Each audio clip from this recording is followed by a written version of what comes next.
नमस्कार दोस्तों, आज हम बात करने वाले हैं एक नए टॉपिक के बारे में। वेस्ट बंगाल। वेस्ट बंगाल एक हमारे राष्ट्र का एक अविभाज्य घटक है, मतलब एक राज्य है। तो इस विषय में हम बात करने वाले हैं। यहाँ पे पहले तृणमूल कांग्रेस की सत्ता थी, अभी वो जा चुकी है और अभी बीजेपी की सरकार आ चुकी है। तो इसमें अभी बहुत सारे चेंजेस हो चुके हैं। तो आज हम बात करने वाले हैं कि क्या क्या वहाँ पे चेंजेस हो चुके हैं और अच्छे बदलाव आए हैं, और वहाँ की जनता भी बीजेपी को वोट से जिता चुकी है, और अच्छे काम भी हो रहे हैं। तो आखिर वेस्ट बंगाल में ऐसा क्या हो रहा है कि पूरे देश में इसकी चर्चा हो रही है? क्यों अचानक वेस्ट बंगाल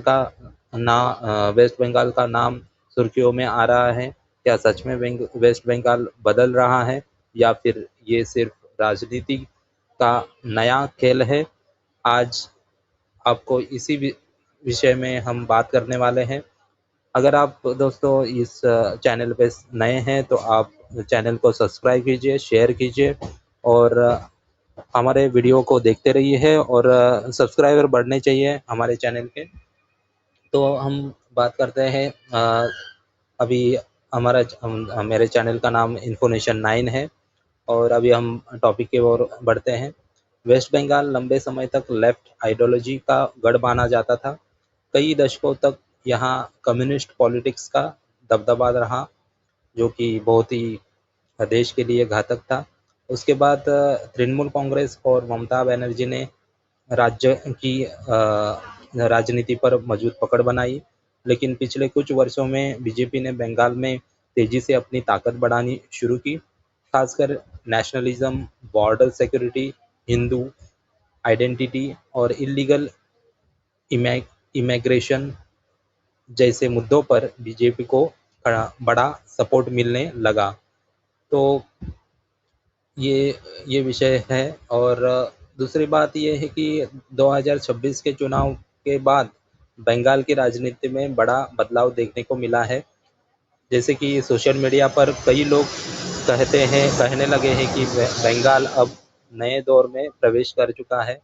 चुनाव के बाद कई जिलों से हिंसा, क्लैशेस, प्रोटेस्ट और पुलिस एक्शन की खबरें आने लगी। कुछ जगहों पर अरेस्ट हुए, कुछ जगहों पर रेड्स हुई, और कई इलाकों में सिक्योरिटी बढ़ा दी गई, क्योंकि इसके इसके कारण ये भी थे कि पहले जंगल राज चलता था वहाँ पे, जो कि इलीगली बहुत सारे अवैध धंधे भी चलते थे। उसके अलावा बहुत सारे लोगों के ज़मीनों पे भी कब्जा किया गया था।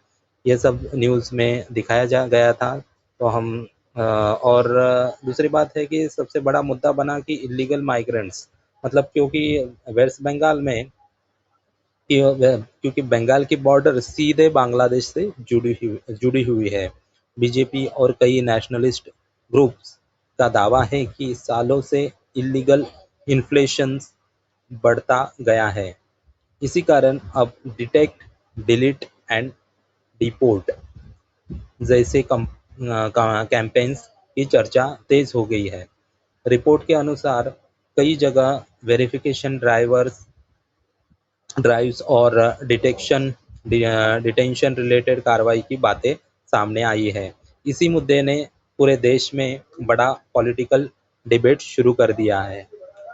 अब बात करते हैं सबसे कन्वर्सेशनल कन्वर्सेशनल मुद्दे की, यानी हिंदू आइडेंटिटी पॉलिटिक्स। तो हिंदू तो ये पूरे देश का एक अविभाज्य भाग है। ये देश तो हिंदुओं का ही है, ज़्यादातर हिंदू रहते हैं। तो ये हिंदू कल्चर यहाँ पे इंडिया में है, और ये सब वो तो चलेगा ही। वेस्ट बंगाल में तो वंदे मातरम, टेम्पल कल्चर और हिंदू फेस्टिवल को लेकर चर्चाएं अचानक बढ़ गई है, क्योंकि वहाँ पे तृणमूल कांग्रेस हिंदू विरोधी थी। कुछ स्कूल्स और इंस्टीट्यूशंस में नए नियमों की खबरें भी सामने आई। समर्थकों का कहना है कि यह भारतीय संस्कृति और नेशनलिज्म को मजबूत करने का प्रयास है, और डेफिनेटली ये नेशनलिज्म को मजबूत करेगा, क्योंकि भारत की नींव ही हिंदुत्व के ऊपर है और हिंदू राष्ट्र ही है, तो इसके हिसाब से ही वो आगे बढ़ेगी। और जबकि विरोधी माइनॉरिटी कम्युनिटीज़ पर दबाव मान रहे हैं। और अब सबसे बड़ा सवाल ये है कि क्या वेस्ट बंगाल सच में हिंदू राष्ट्र की तरफ बढ़ रहा है? तो मैं कहना चाहूँगा कि वेस्ट बंगाल ही क्या, पूरा देश ही मतलब हिंदू राष्ट्र ही है, क्योंकि यहाँ पे मेजॉरिटी हिंदू है। और इसका जवाब इतना आसान नहीं है, कि क्योंकि इंडिया ऑफिशियली एक सेक्युलर लोकतांत्रिक माना गया है, और मतलब संविधान तो सेक्युलर है हमारे देश में।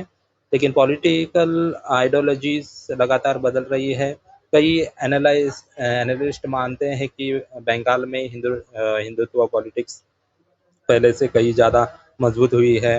वही दूसरी तरफ अपोजिशंस पार्टीज सेक्युलरिज्म और संविधान की बात कर रही है। और कुछ लोग कहते हैं कि बंगाल में लॉ एंड ऑर्डर मजबूत हो रहा है। कुछ लोग इसे नेशनलिज्म का राइज रेज रेज बता रही है, जबकि दूसरे लोग डर और पॉलिटिकल पोलराइजेशन की बात कर रहे हैं। सोशल मीडिया पर भी लोगों की राय दो हिस्सों में बटी हुई दिखाई देती है। तो दोस्तों, बंगाल में जो कुछ हो रहा है उसका असर सिर्फ एक राज्य तक सीमित नहीं है। इसका असर आने वाले समय में पूरे देश की राजनीति पर पड़ सकता है। अब देखना ये होगा कि वेस्ट बंगाल आगे किस दिशा में जाता है। आपको क्या लगता है? क्या वेस्ट बंगाल सच में बदल रहा है? कमेंट में अपनी राय ज़रूर बताइए। और ऐसे ही डीप पॉलिटिकल और ट्रेंडिंग वीडियोस के लिए चैनल सब्सक्राइब करना मत भूलिए। ऐसे ही हम इंफॉर्मेटिव वीडियोस हम लाते रहते हैं। अलग अलग विषय पे हम टॉपिक पे हम बात करते हैं, और आपको एक इंफॉर्मेटिव वीडियोस बनाते रहते हैं।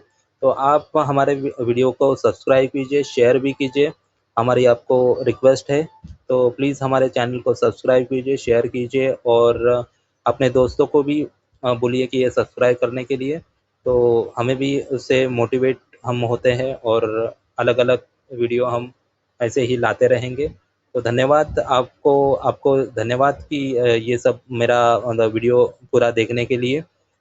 मेरे चैनल को ज़रूर सब्सक्राइब कीजिए। नमस्कार, धन्यवाद।